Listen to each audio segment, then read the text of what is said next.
سنن کبرا البیہقی میں موجود ہے، عبداللہ بن عمر خوارج کو سلام بھی کرتے تھے، ان کے سلام کا جواب بھی دیتے تھے، اور حی علی الصلاۃ حی علی الفلاح پہ بھی جواب دیتے تھے، یعنی نماز بھی پڑھتے تھے۔ جب لوگوں نے پوچھا، انہوں نے کہا جب تک ان کی مساجد سے حی علی الصلاۃ حی علی الفلاح کی آوازیں آتی رہیں گی، ہم ان کے پیچھے نماز بھی پڑھیں گے، ہم ان کے سلام کا جواب بھی دیں گے، لیکن جب یہ ہمیں کہیں گے کہ ہم اپنے مسلمان بھائیوں کو قتل کریں تو ہم ان کا ساتھ نہیں دیں گے۔ اور معذرت کے ساتھ ہماری عوام جو ہے وہ قتل کرنے میں ساتھ دیتی ہے، نماز ایک دوسرے کے پیچھے نہیں پڑتی۔ دیکھیں الٹ چل رہا ہے کام۔ ہمیں ان لوگوں کے فتووں کی ضرورت ہے۔ سب سے زیادہ خوارج کی وجہ سے تکلیفیں اٹھانی پڑی مولا علی کو رضی اللہ تعالیٰ عنہ علیہ السلام۔ مولا علی نے تو کبھی نہیں کہا ان کے پیچھے نماز نہیں ہوتی، یہ کافر ہے۔ المصنف ابن ابی شیبہ میں موجود ہے، جب حضرت علی سے پوچھا گیا خوارج کے بارے میں تو انہوں نے فرمایا، پوچھا گیا کیا یہ منافق ہے؟ انہوں نے کہا منافق تو نہیں ہے، اگر منافق ہوتے تو اللہ کا ذکر بہت کم کرتے، جس طرح قرآن میں ہے کہ منافق تو تھوڑا اللہ کا ذکر کرتے ہیں، یہ تو بڑی لمبی نمازیں پڑھتے ہیں۔ پوچھا گیا کافر ہیں؟ فرمایا کافر بھی نہیں ہے، یہ کفر ہی سے تو بھاگے ہیں، انہوں نے یہ سمجھا کہ میں کافر ہو گیا ہوں اس لیے مجھے چھوڑ گئے، تو کفر سے تو شدید نفرت کرتے ہیں۔ اب تین ہی کیٹیگریز ہو سکتی ہیں نا، یا کوئی منافق ہوگا یا کافر یا مسلمان۔ تو پوچھا گیا پھر یہ کیا ہے؟ تو کہا گیا کہ یہ ایک گروہ ہے جس نے ہم سے بغاوت کی ہے۔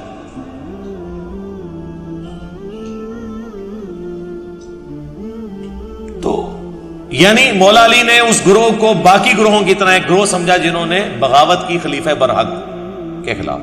تو بغاوت صرف اہل نہروان اور خوارج نے تو نہیں کی، اہل صفین نے بھی بغاوت کی، اہل جمل نے بھی بغاوت کی، تو اسی کیٹیگری میں رکھا ہے۔ اور آپ کو مزے کی بات بتاؤں، سنن نسائی الکبرا کے اندر حدیث موجود ہے، المستدرک للحاکم کے اندر موجود ہے، مسند امام احمد میں موجود ہے کہ اللہ کے محبوب صلی اللہ علیہ وآلہ وسلم ایک دفعہ اپنی زوجہ محترمہ کے گھر سے نکلے اور آپ کی جوتی راستے میں ٹوٹ گئی، تو آپ نے وہ اپنی جوتی اتار کے مولا علی کو دی گانٹھنے کے لیے، تو سیدنا علی وہیں پہ بیٹھ کے اس جوتی کو گانٹھنا شروع کر دیا۔ نبی علیہ السلام تھوڑی دیر تو چلے، پھر آپ سائڈ پہ رک گئے سیدنا علی کے انتظار کے لیے، اور پھر حضرت علی کی غیر موجودگی کو غنیمت سمجھتے ہوئے نبی علیہ السلام نے اپنے باقی اصحاب سے کہا کہ دیکھو اللہ تعالیٰ نے مجھے نبی بنا کر مبعوث کیا، ایز اے لاسٹ ریزارٹ مجبوراً مجھے اپنے قبیلے کے لوگوں کے خلاف ان کے کفر کی وجہ سے تلوار اٹھانی پڑی، قرآن کی تفسیر کی خاطر کافروں کے خلاف مجھے تلوار اٹھانی پڑی۔ لیکن تم میں ایک ایسا شخص ہے جسے قرآن کی تعبیر کی خاطر مسلمانوں کے خلاف تلوار اٹھانا پڑے گی۔ اب یہ بہت بڑی بات تھی، وہ کام جو نبی علیہ السلام نے نہیں کیا، یعنی مسلمان کے خلاف تلوار اٹھانا، لیکن آن دا بہاف آف پرافٹ حضور کے بعد وہ کام کسی اور نے کرنا تھا۔ تو سیدنا ابوبکر نے کہا یا رسول اللہ کیا وہ شخص میں ہوں گا؟ آپ نے فرمایا لا۔ نبی علیہ السلام کی مبارک زندگی میں یہ لفظ زبان پہ آتا ہی نہیں تھا، لا، نہ آپ کی زبان پہ ہے ہی نہیں تھی، اس اعتبار سے کہ کوئی شخص آپ سے مانگے اور آپ اس کو انکار کرتے، اس لیے اب لا کا لفظ استعمال ہی نہیں کرتے تھے۔ سیدنا عمر نے کہا انا یا رسول اللہ میں ہوں وہ شخص جو مسلمانوں کے خلاف قتال کرے گا قرآن کو منوانے کے لیے، جس کا ذکر سورۃ الحجرات میں ہے، اگر مسلمانوں کا کوئی گروہ باغی ہو جائے تو اس سے قتال کرو یہاں تک کہ وہ توبہ پہ آمادہ ہو۔ تو اس آیت کی پریکٹیکل تفسیر کیا میں نے مننا ہے؟ تو سیدنا عمر کے سوال پہ نبی علیہ السلام نے فرمایا لا، نہیں، بلکہ وہ شخص ہے جو میری جوتیاں گانٹ رہا ہے۔ تو صحابہ اکرام دوڑے مولا علی کی طرف اور انہیں جا کے بتایا کہ اتنی بڑی بشارت آپ کے لیے کہ آپ نے نبی علیہ السلام کے بہاف پہ مسلمانوں کے خلاف تلوار اٹھانی ہے، ان کا قبلہ درست کرنے کے لیے، جس طرح نبی علیہ السلام نے ایز اے لاسٹ ریزارٹ کافروں کے خلاف تلوار اٹھائی۔ تو سیدنا علی مسکرا پڑے. صحابہ کہتے ہیں ہم سمجھ گئے کہ حضرت علی کو یہ بات پہلے سے معلوم تھی. آپ کا جو فیس ایکسپریشن تھا وہ یہ بتا رہا تھا کہ آپ کو یہ بات پہلے سے معلوم تھی. اب یہ حدیث ان کے گلے کا کانٹا ہے. کن کا؟ جو کہتے ہیں ایک دوسرے کے پیچھے نماز نہیں ہوتی. کیونکہ جب ہم کہتے ہیں نا خوارج کی بات کرتے ہیں نا ان سے, تو کہتے ہیں نہیں خوارج تو کافر ہیں, ان کی مثالیں نہ آپ دیں, ان کو تو کہتے ہی خارجی ہیں. لیکن جب یہ حدیث آتی ہے اور ہم کہتے ہیں یہ سیدنا علی نے کن مسلمانوں کے خلاف تلوار اٹھائی؟ جنگ جمل والوں کے خلاف, بلکہ مجبوراً اٹھائی. تلوار تو انہوں نے اٹھا لی تھی. ظاہر ریٹ آف دی گورنمنٹ کو چیلنج کیا تو پھر ریٹ آف دا گورنمنٹ تو اسٹیبلش کرنی تھی سیدنا علی نے. اسی وجہ سے مجبوراً ان کو اپنا دارالخلافہ کوفے شفٹ کرنا پڑا مدینہ شریف سے. کیونکہ سیدہ عائشہ, سیدنا طلحہ, زبیر رضی اللہ عنہ اجمعین, ہم تو ان کے لیے احترام رکھتے ہیں الحمدللہ, دنیا اور آخرت میں اللہ کے مقرب لوگوں میں سے ہوں. ان کی غلطیوں پر ان کی نیکیاں بھاری ہیں الحمدللہ.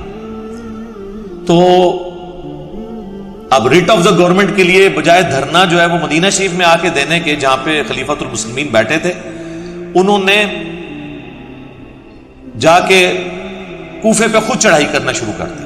تو پھر سیدنا علی کو مجبوراً یہاں سے نکل کے عراق جانا پڑا. جب ہم یہ بات کرتے ہیں کہ میرے بھائی یہ دیکھیں یہ سارے معاملات, اب تو محرم کا مہینہ بھی آنے لگا ہے تو میرے بائی چانس یہ باتیں ذہن میں آنا شروع ہو جاتی ہیں, لیکن اس سے جڑی ہوئی. ہم کہتے ہیں مسلمانوں کے خلاف جو تلوار اٹھائی نا, اس سے مراد پھر جنگ جمل والے اور جنگ صفین والے لوگ ہیں. کیونکہ مسلمان تو حضرت عائشہ, طلحہ, زبیر رضی اللہ عنہم اجمعین اہل جمل, اور اہل صفین میں حضرت معاویہ, حضرت عمر بن عاص اور حضرت مغیرہ ابن شعبہ رضی اللہ عنہم اجمعین یہ ہیں. وہ کہتے ہیں نہیں نہیں نہیں یہ مراد نہیں ہے, ان سے مراد خوارج ہیں. کیونکہ حضور نے فرمایا تھا مسلمانوں کے خلاف حضرت علی کو تلوار اٹھانی پڑے گی. تو یہ جو آپس کی ان کی جنگیں نا, ان میں ہمیں خاموش رہنا چاہیے. یہ حضرت علی نے ان کے خلاف جو تلوار اٹھائی نا, اس مسئلے کو ڈسکس نہ کریں. یہ جو حضور نے کہا تھا نا کہ نبی علیہ السلام کی ڈیوٹی پوری کریں گے حضرت علی, اب یہاں ماننا پڑ جائے کہ حضرت علی نے جنگ صفین اور جمل رسول اللہ کی ڈیوٹی پوری کی ہے, تو پھر ان کی پوری ناسبیت دڑام سے نیچے آ جاتی ہے. تو پھر وہاں کہتے ہیں نہیں نہیں یہ جو کہا گیا نا مسلمانوں کے خلاف تلوار اٹھانی پڑے گی, اس سے مراد خارجی ہیں. تو صاحب خوارج کو آپ مسلمان مان لیا. اگر خارجی مسلمان ہے تو بریلوی دیوبندی اہل حدیث شیعہ کیوں نہیں مسلمان؟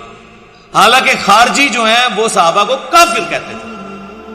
تو آج اگر کوئی کہتا ہے جی فلاں کافر, اس کی بنیاد پہ آپ اسے کافر نہیں کہیں گے, لیکن اس کی اصلاح ضرور کریں گے کہ اس کی وجہ سے کفر دون الکفر تو ہو جائے گا نا. یعنی کفر لوٹ آتا ہے جو بندہ ناحق کسی کو کافر کہتا ہے, لیکن اس کے پیچھے بھی پھر پوری وہ ایک شرائط ہے, ایک معاملہ لاتا ہے. تو میں نے آپ کو بتایا کہ صحابہ کرام میں اتنی ٹالرنس تھی. سیدنا عثمان کو دیکھیں, صحیح بخاری میں اوپر تلے 2 حدیث ہیں 694 اور 695. اس پہ باب باندھا امام بخاری نے بدعتی اور باغی کے پیچھے نماز پڑھنے کا حکم. یعنی بدعتی ہو باغی ہو اس کے پیچھے آپ نماز پڑھیں گے. اور پہلی حدیث لے کے حضرت ابو ہریرہ سے کہ وہ کہتے ہیں کہ نبی علیہ السلام نے فرمایا کہ ایک وقت آئے گا کہ ایسے امام تم پر مسلط ہوں گے جو تمہیں غلط نمازیں پڑھائیں گے. تو حضرت ابو ہریرہ نے کہا یا رسول اللہ میں کیا کروں؟ فرمایا ان کے پیچھے نماز پڑھ لینا, ان کی غلطی کا وبال انہی پہ ہوگا. یعنی اگر کوئی امام رفع الیدین نہیں کرتا تو اس کی غلطی کا وبال اس پہ, آپ اس کے پیچھے نماز پڑھ لیں. آج کے دور میں تو ہم یہ بات کریں گے. ویسے تو حنفی آپ کو کہتے ہیں جناب کہ جی جب امام حنفی ہو تو آپ پیچھے رفع الیدین چھوڑ دیا کریں, امام کی پیروی کریں. ہم کہتے ہیں ٹھیک ہے, پھر قائم رہنا, اپنے وضو کو اب توڑنا نہیں ہے. تو تم حج کی ٹریننگ کے دوران حنفی پبلک کو یہ بتاتے ہوگے کہ امام کعبہ رفع الیدین کرتا ہے, امام کی پیروی کرنی چاہیے, لہذا سارے بریلوی دیوبندی جب حج عمرے کے لیے جائیں تو رفع الیدین سے نماز پڑھیں. اگو پریشان ہو جاتے تھے. انہوں نے سوچ ہی نہیں ہوتا کہ اتنا برا وقت آنا سی ساڈے تے کہ ایسی شہر تے مسلط ہونی سی جس نے ٹرنز دا ٹیبل اوور کرنا تھا, انہی کے اصول اور مبادی پہ ان سے سوال کرنا تھا. جب آپ ہمیں مشورہ دے رہے ہیں کہ ہم بغیر رفع الیدین کے آپ کے اماموں کے پیچھے نماز پڑھیں, تو آپ بھی اپنی حج ٹریننگ کی کتابوں میں ان سیشنز کے اندر لکھے نا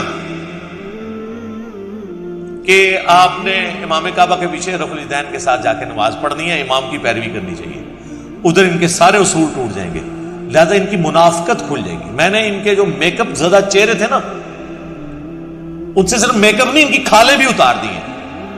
آپ کو پتہ ہی تھا انہوں نے ماسک لڑائے ہوئے تھے، بعض نے داڑیاں رکھی ہوئی ہیں، بعض نے داڑیاں لٹکائی ہوئی ہیں۔ یہ مفتیوں کی ویڈیوز نہیں آ رہی ہیں آپ کے سامنے؟ 70 سال کے مفتی کس طرح کی ایکٹیویٹیز کے اندر انوالو ہیں۔ تو یہ بیسیکلی مسجد علیحدہ اسی لیے انہوں نے کی تاکہ ان کی آئیڈینٹی قائم رہے۔ اچھا، امام بخاری اس کے نیچے 695 نمبر حدیث لے کے آئے، سیدنا عثمان جب محصور ہو گئے، بلوائیوں نے ان کے گھر کو گھیر لیا، مسجد نبوی تک جانے پہ ان کے روک لگا دی، تو سیدنا عثمان کے پاس ایک صحابی حاضر ہوئے، انہوں نے کہا کہ ہمارے امام تو آپ ہیں، ظاہر ہے پولیٹیکل امام بھی اور مسجد کے امام بھی۔ اس وقت تو خلیفۃ المسلمین ہی نماز پڑھاتا تھا، اس وقت مسجد پہ باغیوں کا قبضہ ہے اور فتنوں کا امام ہمیں نماز پڑھا رہا ہے، ہمیں خطرہ ہے ہم گناہ میں مبتلا نہ ہو جائیں کہ ہم آپ کو چھوڑ کے اس کے پیچھے نماز پڑھیں، تو کیا آپ ہمیں اجازت دیتے ہیں اس بات کی؟ تو سیدنا عثمان نے کہا کہ نماز ہی تو مسلمانوں میں ایک نیکی کا کام ہے، اس نیکی کے کام میں ان کا ساتھ دو اور برائی میں ان سے الگ رہو۔ یعنی سیدنا عثمان جو ڈائریکٹلی افیکٹی تھے ان کے، اس کے باوجود کہا کہ نماز ان کے پیچھے پڑھو۔ آپ دیکھ لیں حضرت عثمان کی سنت پہ اس وقت میں عمل کر رہا ہوں خود بھی، بلکہ ایک سٹیپ آگے چلا گیا ہوں اس حوالے سے کہ حضرت عثمان کو تو وہ نکلنے نہیں دیتے تھے۔ حضرت عثمان نے تو اپنے ساتھیوں کو کہا نا کہ ان کے پیچھے نمازیں پڑھو، اور میں تو خود ان کے پیچھے جا کے نمازیں پڑھتا ہوں، جو میرے خلاف جمعے پڑھا کے مجھے مرتد، ملحد، پتہ نہیں کیا کیا لفظ نہیں بول دیتے۔ تو حوصلہ آپ دیکھ لیں، تو ہم اصل میں عثمانی ہم ہیں، ہم ہی صدیقی ہیں، ہم ہی فاروقی ہیں، ہم ہی عثمانی ہیں اور ہم ہی علوی ہیں الحمدللہ، اور ہم ہی محمدی ہیں صلی اللہ علیہ وآلہ وسلم۔ صلاۃ بر محمد وآل محمد، اللہم صلی علی محمد وعلی آل محمد۔